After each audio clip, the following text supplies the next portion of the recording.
Juanda adalah seorang guru Muhammadiyah yang mengajar di Jakarta, bahkan ceritanya cukup legendaris ini. Diminta jadi guru di Teknische Hogeschool dengan gaji 275 golden dan dia memilih untuk tetap menjadi direktur sekolah SMP di Muhammadiyah di Jakarta. Ini seorang pejuang yang punya sejarah panjang.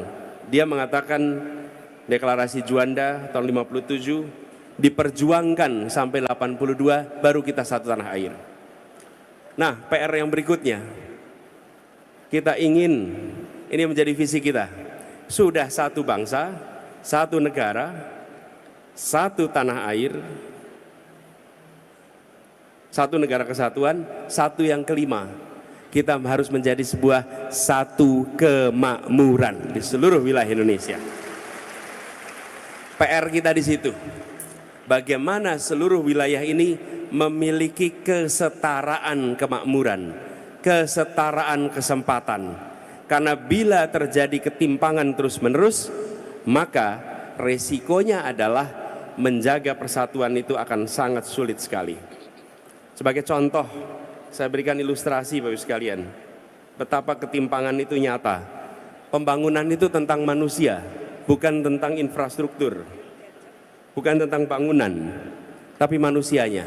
Indeks pembangunan manusia Jawa Sumatera, perhatikan tahun 2013 69 skornya untuk Jawa dan Sumatera. Coba perhatikan Kalimantan, Bali, Nusa Tenggara, Sulawesi, Maluku paling kanan bawah, angka 69 tahun 22. Artinya apa? Ketinggalannya satu dekade. Bukan soal selisihnya itu 4 poin, 5 poin. Mengejar 5 poin itu satu dekade Bapak Ibu sekalian. Jadi ini ketimpangan bila tidak dikoreksi, ini belum masukkan pertumbuhan ekonomi. Nanti bisa tunjukkan pertumbuhan ekonomi, lapangan pekerjaan, investasi, dan indikator-indikator lainnya. Masukkan satu aja, ketimpangan luar biasa. Bapak sekalian pasti pernah ingat balkanisasi tahun 90-an, Yugoslavia tercerai-berai. Kita ingatnya etnik konflik, itu di ujung. Sebelumnya apa? Disparitas ekonomi yang terus-menerus. Makedonia yang maju, Serbia yang maju, tapi Bosnia, Herzegovina, dan tempat-tempat yang lain, Slovakia yang itu mengalami penurunan yang luar biasa.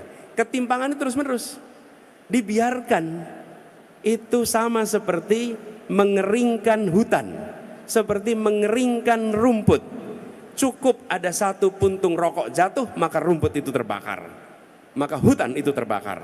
PR kita hari ini, jangan pernah kita mengeringkan rumput Indonesia, jangan pernah kita mengeringkan hutan Indonesia dengan membiarkan ketimpangan itu terus-menerus. Apalagi kalau dimasukkan ketimpangan kota desa, ketimpangan kota kecil, kota besar. Ketimpangan itu luar biasa. Inilah PR terbesar kita. Karena itu kita ingin menjaga Indonesia utuh, Indonesia tetap satu, dan bangsa ini utuh. Caranya apa? Bukan dengan menekan dan memberikan rasa takut. Kita pernah punya periode di mana ada stabilitas, ada persatuan. Kenapa? Karena ada yang pegang senjata dan mengawasi semuanya. Maka diam dan bersatu. Persatuan yang sesungguhnya itu ditopang dengan hadirnya rasa keadilan. Di situ maka muncul persatuan. Itulah sebabnya kita mengusahakan ke arah sana, kesetaraan dalam semua aspek. Dan ketika kita berbicara kesetaraan semua aspek, maka kita ingin melakukan perubahan yang mendasar. Yang pertama, Bapak Ibu sekalian yang kami hormati, kami melihat perlunya untuk kita mengubah kebijakan-kebijakan dengan memasukkan unsur keadilan. Kenapa ini menjadi mendasar?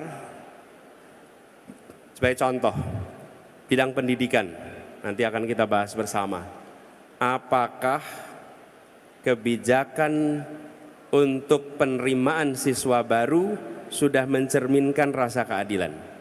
Bila bentuk bangku, sejumlah bangku sekolah seperti piramida, SD bangkunya banyak kelas 1, SMP sedikit, SMA kelas 1 sedikit, maka itu artinya kita belum berniat untuk menyekolahkan setiap anak Indonesia. Karena anak-anak kita masuk SD belum tentu nanti lulus SD punya bangku SMP. Begitu juga dengan SMA. Ini contoh. Begitu kita masukkan kebijakan tentang pembangunan di bidang kesehatan misalnya, apakah sudah ada kesetaraan akses pada fasilitas kesehatan di seluruh wilayah Indonesia? Untuk promotif, untuk kuratif, untuk preventif. Ini semua begitu pertanyaan tentang keadilan dimasukkan setiap sektor, maka masing-masing sektor itu akan melakukan perubahan. Begitu juga dengan aspek pembangunan ekonomi.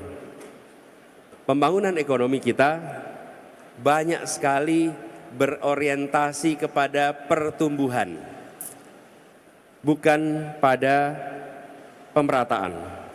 Dan ketika bukan pada pemerataan, maka kita merasakan ekonominya tumbuh, artinya kuenya membesar.